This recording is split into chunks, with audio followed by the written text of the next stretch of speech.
Wow, there's so many things to share. I don't even know where to start. So I'm just going to speak from the heart and just share what's coming. You go ahead. The first thing that comes to me is the healing I experienced. So during the first 3-4 days, I can't remember now, it all feels like one day, but sometime earlier in the program, for days, my left arm was just hurting, almost like suffering from tendonitis. It was very hard to move my fingers, type anything. And it was some condition that I'd had for a while. And then during one of the initiations, it struck me that Swamiji is our guru, so I can just ask for healing. And there's no reason for me to suffer with it. So just in the Zoom chat, I said, Swamiji, please heal my arm, just very casually. And then moments later, I started to feel like this really warm, liquid feeling in my left arm. And then I went back to type something on the computer, and that's when I would usually feel the pain, in the left arm. If anyone ever has tendonitis, they know what I'm talking about, right? That twinge. But this time, there was nothing. So I kind of started laughing because I thought to myself, why was I suffering with that pain for the first 4 or 5 days? I should have just asked Swamiji to heal it. I forgot for a moment that Swamiji is just there for us for sometimes we think the matter is too small. Why bother Swamiji? Or this thing is important.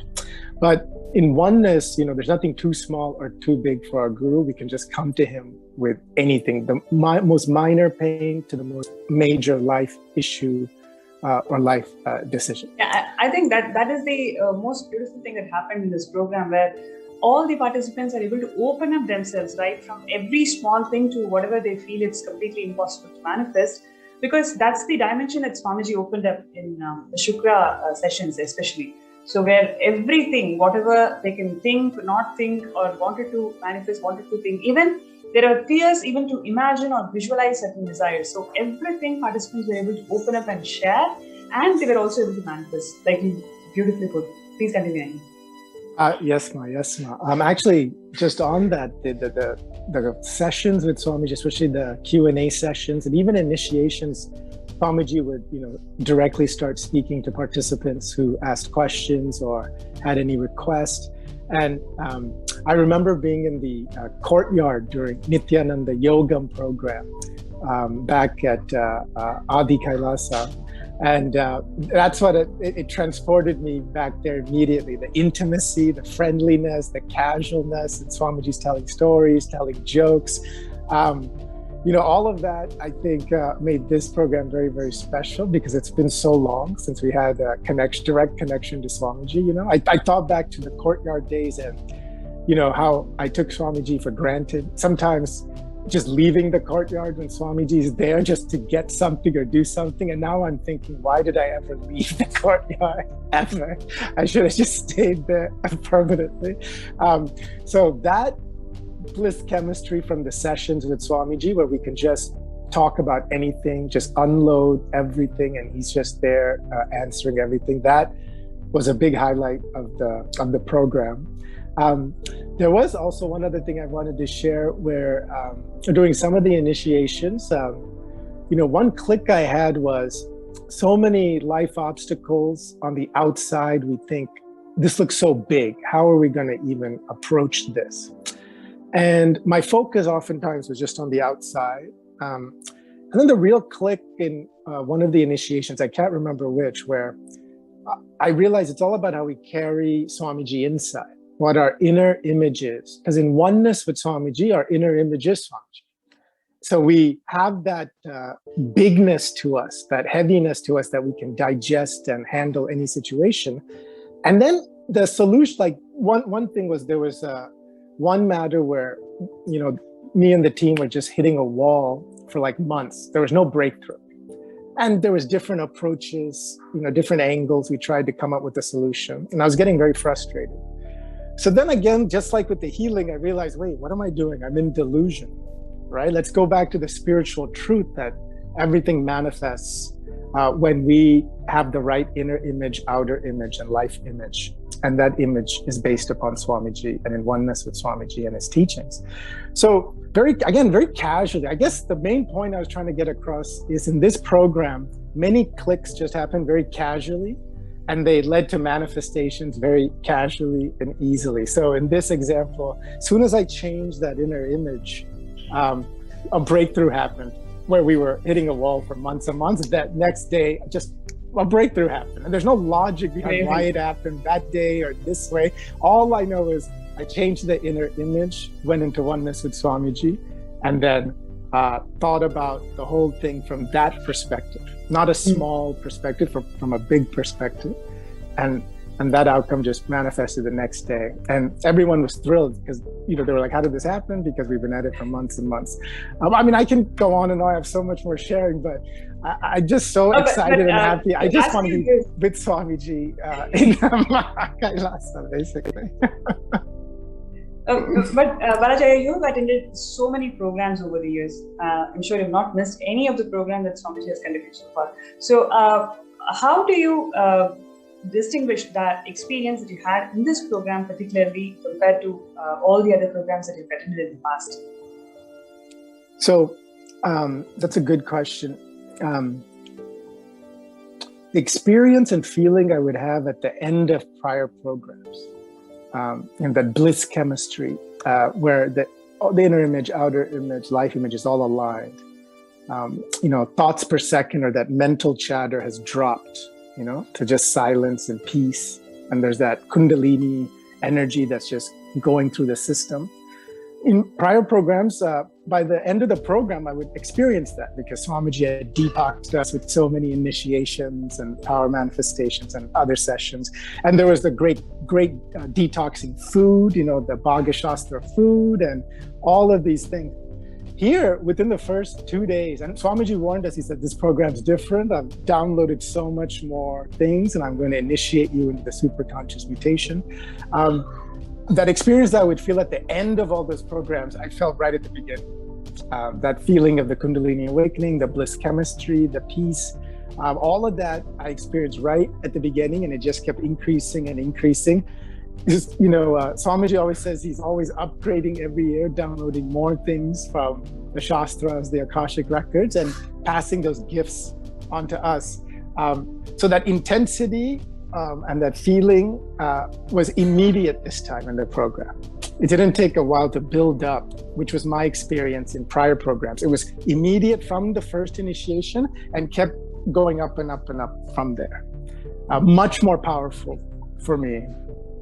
That's absolutely true, Aya, because I've heard it from other participants and personally experienced also. What we would experience at the end of 21 days, we were able to digest and assimilate an experience right from day one. So that also makes sense, like why Swamiji has opened this opportunity for every person to even join for one day. Because the state that he's taking all of us, we're able to experience the complete bliss. It's just in one day program. So thank you for bringing that point across. And anything else you would like to share? Oh, wow. Yeah, there's a lot to share, but I'm sure there's a lot of other people that want to share. So maybe I'll finish by saying that I think all of us from this program are going to carry with so many memories, so many experiences.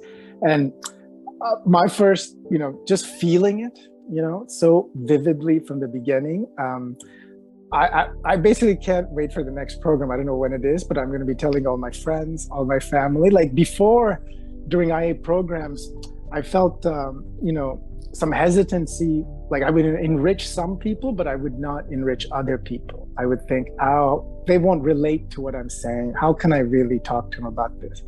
But this time I've just been telling everybody about it because, there's really nothing to think about. If you get initiated, if you're there during darshan, you get this superconscious mutation, you feel it. So that last block about how I carry Swamiji, before to enrich people, I would almost undersell Swamiji, say, well, there's this cool yoga program, there's this, thinking, I don't want to, come on too strong. But really, I realized being one with Swamiji, talking with is a power talking about holding him, not being at all kind of shy about what I'm experiencing, because it's a gift for the whole humanity that he's offering, right? Because if everyone is able to experience this Bliss chemistry, this science of superconscious mutation, many of the problems we face in the world go away.